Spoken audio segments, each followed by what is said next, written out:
What's happening, guys? Peter here. I want to talk to you today about the stages of financial well-being, because what I think, and this is my own personal philosophy, is I think that we think of financial well-being as a point. And I see a lot of handouts and a lot of documentations from financial well-being programs that they have things like getting cash flow in line, budget, insurance, savings, blah, blah, blah, blah, and then financial well-being is a point. But I think for me, financial well-being is a process, or it's a state, and that you can get into it even if you're in dire financial straits.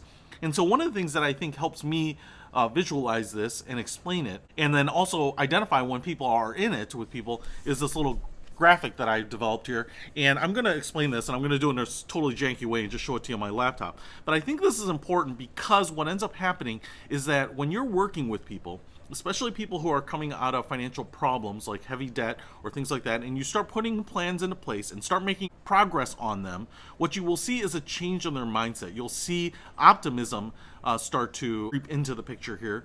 And people will start getting excited about that process. And what you'll actually have are people starting to transition from that mindset of scarcity into that mindset of stability and abundance, even though their net worth statement might not show that. So here's what I'll show you is that this is what I call the financial well-being curve.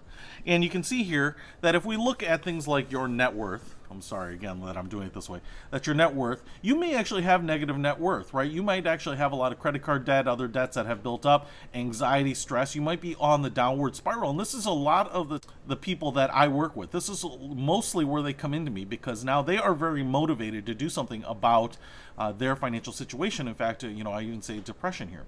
But as we work with people, and as I work with them and come up with a budget or a plan or restructure their debt or whatever it might be, they go from, being desperate and anxious and stressed to having some hope, right? And as you start to bottom out here and you start to work on your net worth, and you start to see those debts come down, maybe even your savings go up, you have hope and relief. And, especially, there's nothing magic about hitting a zero net worth, but it's more directional here, that the higher you go on this and the more secure you feel, you start feeling optimism, enthusiasm, even excitement and joy and generosity. And when you get to these points here where you say, hey, I have more than I'll ever need, I have a great net worth, I just have more cash flow each month than I need right now, I think you will see people doing things that they only dreamt of doing, right? Like giving to charities or helping out family members or helping out someone else, or even maybe paying for your services for someone else. So those are all great things. But what my greater point here is that the idea of financial well-being being achieved at some point doesn't really happen. It's really converting that mentality of scarcity into a mentality of abundance, and it's going to be kind of slow,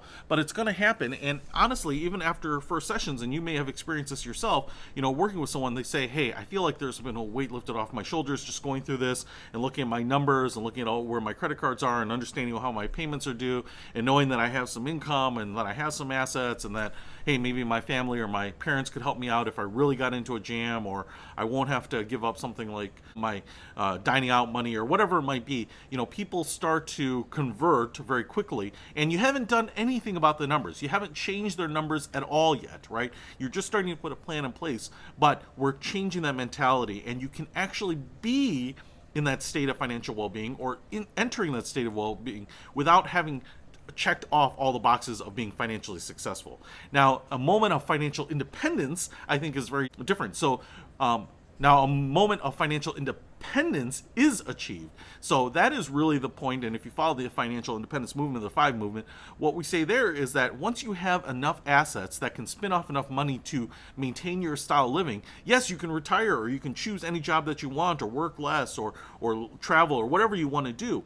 But the FIVE moment is a moment where you are working to achieve that, and you can get closer and closer. And then once you achieve it, you can crush it, knock the ball out of the park, continue on with that, do more. But FI is a moment of achievement, but financial well-being is a state that we really want to help participants get into. So we also want to help them achieve a FI moment as well. But I just want to explain the difference in how I see financial well-being being different than a moment or an achievement. So that's it for today. Those are my thoughts. See you later.